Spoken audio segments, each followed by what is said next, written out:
Continuamos en Foco Político con Carlos del Pozo a través de ATV Canal 35. En este domingo por la tarde nosotros ahora vamos a conversar con don Ricardo Fortuna, abogado presidente de Propuesta Ciudadana. Buenas tardes, ¿cómo está usted? Bienvenido al espacio. Muy buenas tardes, don Carlos. Placer para mí estar por aquí y compartir con todo lo que sea de interés que usted entienda. Y gracias por la invitación. Qué bueno. Háblanos un poco de Propuesta Ciudadana, de qué se trata y cuáles han sido los enfoques que hasta ahora pues le ha dedicado su atención. Bueno, nosotros fundamos Propuesta Ciudadana junto a un grupo de profesionales, sociedad civil, gente ligada a la política, a partir de una desvinculación amistosa del Partido Quisqueyano Demócrata Cristiano de mi buen amigo y hermano, el doctor Elías Huesín Chávez. Habíamos agotado ahí ya casi 17 años de participación política, siendo vicepresidente y vocero nacional de ese partido, uno de los partidos más viejos del sistema político. Y nacionalista. Y nacionalista. Entonces decidimos validarnos ante el resto de la sociedad y salimos a presentar lo que Propuesta Ciudadana entendía debiese quizás de ser un abordaje distinto por cambios en la manera y la idiosincrasia del pueblo dominicano, otras generaciones que se iban sumando a lo que eran las decisiones importantes a nivel del país, y tuvimos una buena aceptación. Se formó entonces un núcleo reducido que se fue expandiendo. Tenemos presencia en el Gran Santo Domingo, provincias del Este, San Pedro, La Romana, en Santiago.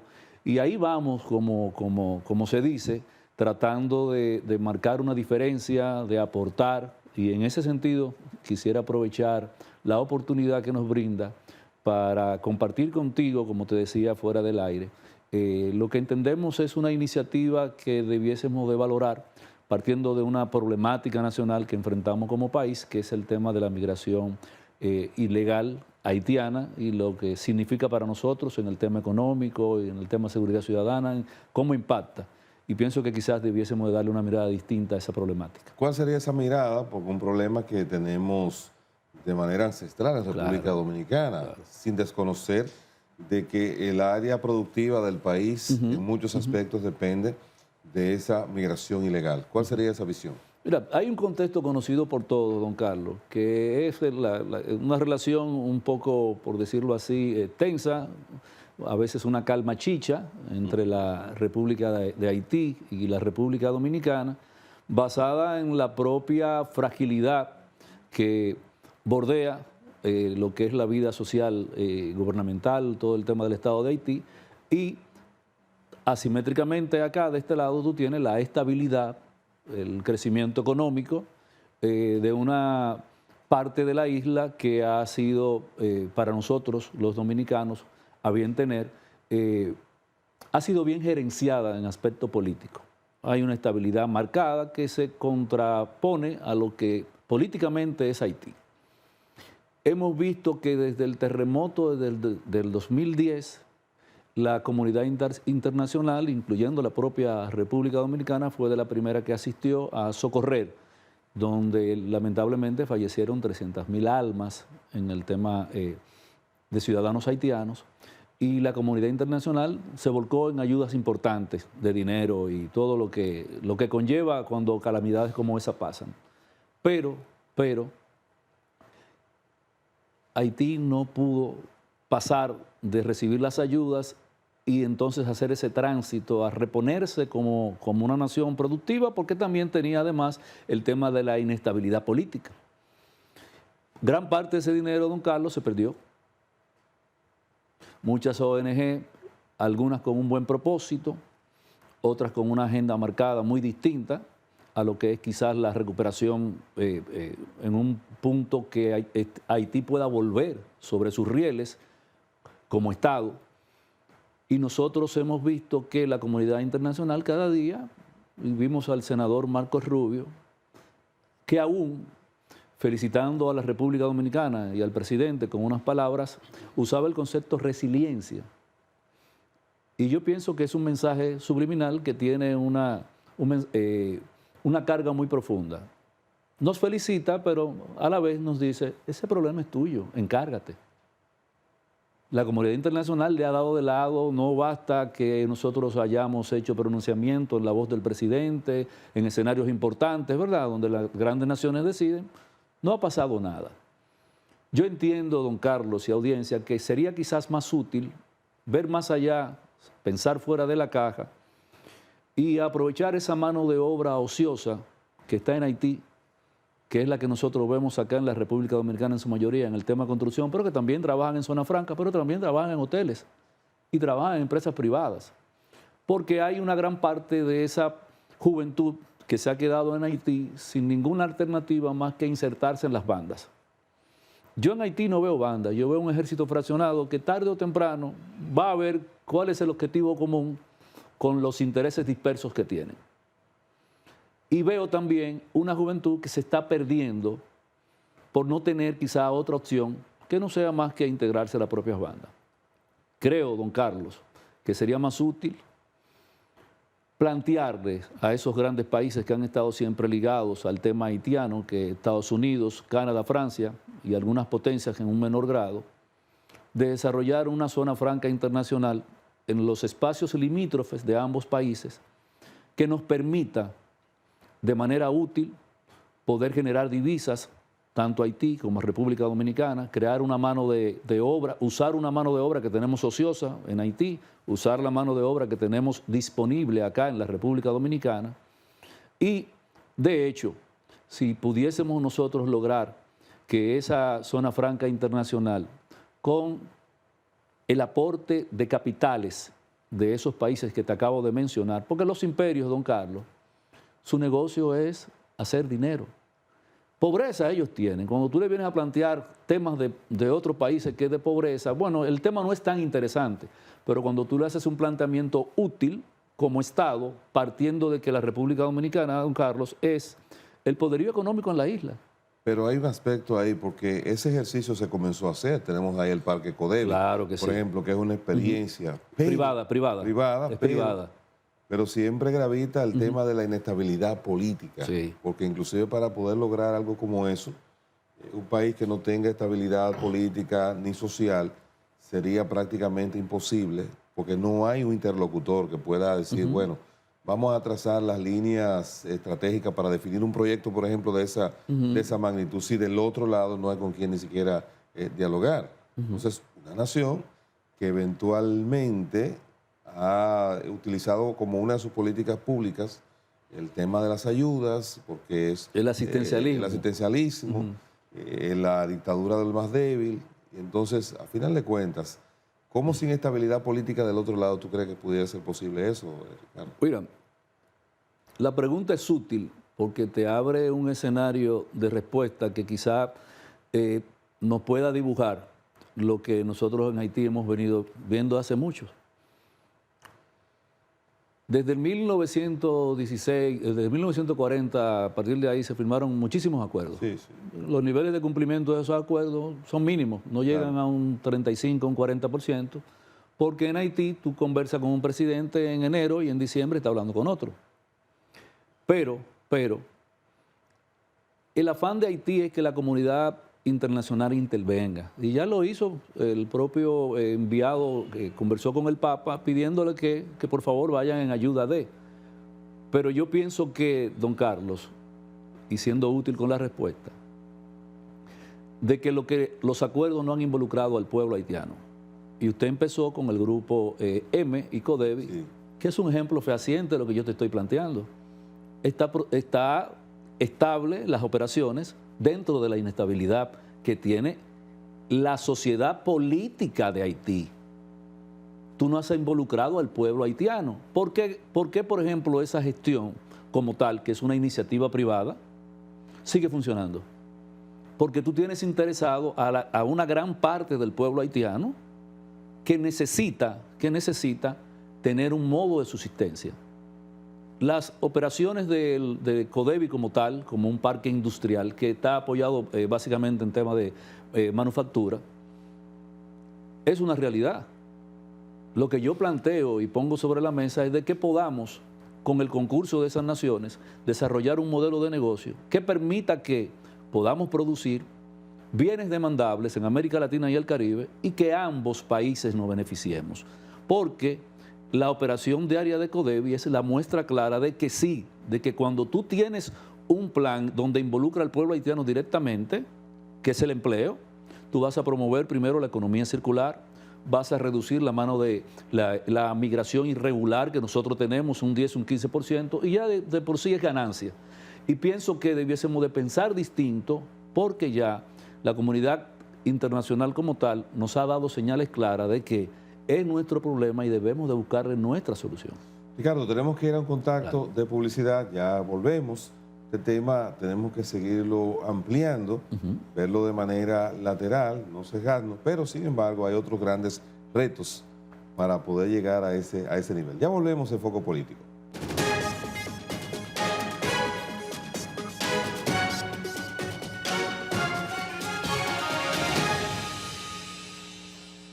Continuamos en Foco Político con Carlos del Pozo a través de ATV Canal 35. En este domingo por la tarde estamos conversando con Ricardo Fortuna, abogado, presidente de Propuesta Ciudadana, que ha traído, pues, con respecto al tema haitiano, un enfoque diferente, pero tenemos que ver algunas aristas a propósito de este planteamiento. El desorden permanente en Haití a alguien beneficia. El desorden permanente en Haití, en República Dominicana, también a alguien beneficia. ¿Sería a lo mejor esta propuesta una manera de crear las condiciones para que se legalicen todo tipo de comercio, todo tipo de intercambio, todo tipo de regulación? Porque lo cierto es que en este momento el nivel de desorden que existe en esa frontera pues está beneficiando a muchas personas de manera particular. Ahora bien, políticamente habría que llegar a un acuerdo con las élites haitianas, porque al final de cuentas ellas son los que han logrado mantener pues que ese país de esa manera funcione y genere una especie de beneficios indirectos, económicos, quizás no tanto sociales, pero sí económicos, tienen el control de eso. Si esa élite no se preocupa por su propio país, emigraron, están fuera, la clase política simplemente de manera quizás tangencial hace actividades en Haití a nivel de mantener cierto nivel de status quo para legalizar algunas acciones. Yo te pregunto, República Dominicana, que prácticamente está solo y va a seguir solo con ese tema, ¿tú crees que para hacer negocios para quién pudiera generar interés más allá de República Dominicana? ¿Negocios para quién? Sí, ¿negocios para quién? ¿Para qué país? ¿Para qué nación? No, para ambas. Yo pienso que lo útil acá es que nosotros podamos, partiendo de la lógica de que como nación debe de primar, y yo pienso que la clase política gobernante que hemos tenido hasta la fecha quizás ha sido un poco, vamos a decirlo así, poco creativa en un pensamiento de Estado que te viene marcando y acentuando década por década una migración que se está quedando. ¿Tú estás planteando que desde República Dominicana se asuma ya de manera abierta y franca el tema haitiano, la unificación de la isla, o asumir un patrón económico dual, pero que sea gerenciado por República Dominicana? No, de ninguna manera. Lo que planteo es que nosotros, y por eso te decía fuera de cámara, que estratégicamente pensemos. Primero, la pobreza en Haití avanza más rápido hacia la República Dominicana que la pobreza de los dominicanos dentro del propio territorio de nosotros. Es decir, lo de allá se consolida cada día. La pobreza avanza y nos llega a nosotros diariamente. Tal es cual de que ya es una realidad de que nosotros no vamos a tener un control estricto en la frontera que impida la migración ilegal. Eso se demuestra cada día, porque si no, no tuviésemos, Carlos, la noticia de que te devuelven 55.000 haitianos de octubre a diciembre y te entran 60 y 70. ¿Tú no ves un riesgo ahí de que República Dominicana al final termine haitianizándose? Cuando te hablo, no, pues, está pasando ahora sin hacer nada. Okay. Pienso que nosotros debemos de actuar ahora. En cuanto al comportamiento social, porque no quiero verlo como un tema que se refiera quizás a un tema de racismo, sino en cuanto al comportamiento social, porque ya tenemos zonas en República Dominicana, claro que sí, cuyo comportamiento es similar o quizás igual al que está sucediendo de aquel lado de la frontera. A mí me preocupase más quizás, más porque yo no puedo tener la conceptualización clara del tema de las élites haitianas y cuál puede ser su papel frente a que quizás a mí me preocupase más de las élites de acá, de ver ese laissez-faire, de cómo ha ido permitiendo de que zonas en el este por completo estén ya con un asentamiento haitiano y que sobrepasa lo que es la presencia dominicana. Entonces tú dices, pero hay un plan marcado para que realmente funcione algo solapado y nosotros estamos dejando que pase prácticamente sin darnos cuenta o nos estamos dando cuenta. Porque aquí, por ejemplo, don Carlos, sí sabemos que alguien se debe estar beneficiando. Entonces tú dices, tiene más sentido que como Estado dejemos de pedir la asistencia de la comunidad internacional para que apoye a Haití y nosotros como la parte de la isla que tiene el poderío económico, el poderío militar, el Estado organizado, llevemos un plan económico para ambas fronteras donde estratégicamente tú avanzas como nación y consolidas tu poderío en la isla. Porque al final, en 10 años, ¿dónde yo veo a la República Dominicana? En eso que usted dice, una haitianización, porque tú vas a la frontera y hay sitios, tú vas a la frontera de nosotros y hay sitios que ya están haitianizados. Que no solamente es un tema de población, sino de comportamiento. Y de alguna manera lo estamos viendo en las decisiones de sectores empresariales, porque el dominicano había logrado una serie de conquistas, por ejemplo, como la seguridad social. Por ejemplo. Esa migración masiva va provocando que cada vez se contraten más ilegales y que a su vez pues exista menos fortaleza, menos cobertura a nivel de seguridad social. A eso que me refiero, no solamente el tema de la ocupación del territorio, sino también es a ese desmonte de la institucionalidad. ¿Y qué hacer entonces en ese sentido? Lo que te digo, tú tienes primero que mandar un mensaje claro a tus propios nacionales, a nosotros los dominicanos, de que hay un interés cierto del Estado dominicano en delimitar un avance inexorable por parte del nacional haitiano, y entendible, porque lo entiendo, el modo de vida de la mayoría de los haitianos los expulsa de su propio territorio, pero a nosotros nos toca tomar las medidas necesarias para que eso no llegue a los niveles que en 10 años vamos a ver. Tú tienes en puntos ciertos de la frontera barrios enteros de haitianos. Tú tienes en el este, sobre todo en comunidades del Ceibo, barrios, municipios ya que prácticamente son, si se lanzan a una votación, te van a ganar. A propósito de eso va la pregunta de foco político. ¿Tú crees que, dada esa realidad y la decisión del Tribunal Constitucional, que hasta ahora pues permite que una persona para optar por una posición electiva no tiene que necesariamente estar vinculado a un partido político, ¿tú crees, Ricardo, que están dadas las condiciones para que comencemos a tener en el país autoridades electas que sean directamente descendientes ya de la población haitiana? Todavía no están dadas la fecha por un tema de tiempos de leyes, ¿verdad? Todavía hay algunas, por suerte, hay algunos lazos de tiempo que no se han agotado, pero si yo proyecto, y eso es fácil de hacerlo, en 30 años, don Carlos, eso es muy fácil de que pase. ¿Tanto tiempo? Claro. Para que tengamos regidores. Sí, no, porque tú tienes ahora una generación de nacional haitiano, y yo quiero dejar de lado bien claro el tema de la xenofobia, no está. Sí. Es parte del interés dominicano como tal. Tú tienes ahora una generación que te ha cruzado que no tiene interés. Tiene interés en subsistir, conseguir un empleo y enviar una remesa a la familia que le queda. Pero la generación que se pare aquí de una fusión, de una unión entre un nacional dominicano y una nacional haitiana, tú vas a tener un dominicano con derechos ya adquiridos claros y que son irrefutables. Y lo vas a ver en lo que es la dinámica, lo vas a ver involucrado en lo que es la dinámica política de su país. Entonces, por eso yo te decía, de aquí a 20, 25 años, eso va a ser algo que se puede repetir con mucha frecuencia. ¿Y cómo tú evalúas entonces? Porque vemos que República Dominicana cada vez, de manera institucional, se están desmontando la defensa de los símbolos patrios, se hacen algunas actividades. El día de Duarte cayó domingo, pasó sin ni pena ni gloria. Y ya sobre eso no hay como no hay como un remarcar de la nacionalidad dominicana. ¿Tú entiendes que ese proceso es parte de un ablandamiento también para poder quizá en algún momento llegar a ese estado de aceptación generalizado? Mira, a mí la teoría de la conspiración a mí me apasionan en películas, pero yo entiendo de que hay elementos constituidos alrededor de que es más fácil, don Carlos y audiencia, dejar que la realidad de ambas naciones marque el futuro de todas. Pero dicen en geografía que la suerte del país lo dicta la posición geográfica.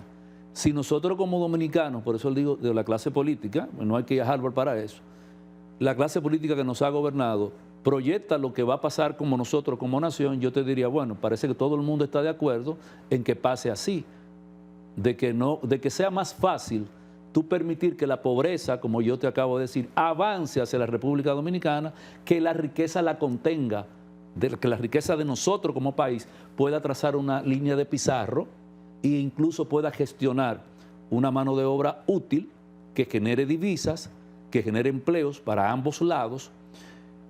Por eso yo decía que lo que el senador Marco Rubio planteó tiene mucho de subliminal.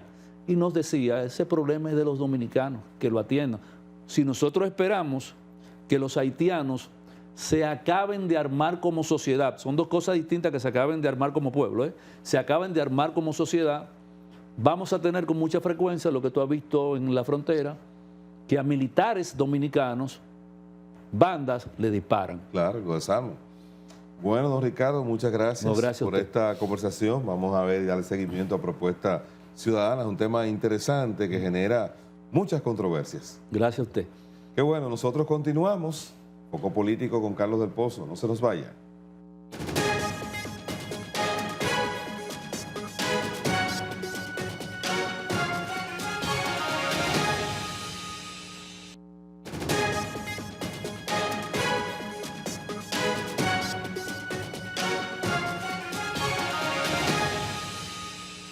Bueno, así llegamos al final de esta entrega, invitándoles para que el próximo domingo sintonicen a las 2 de la tarde, Foco Político con Carlos del Pozo.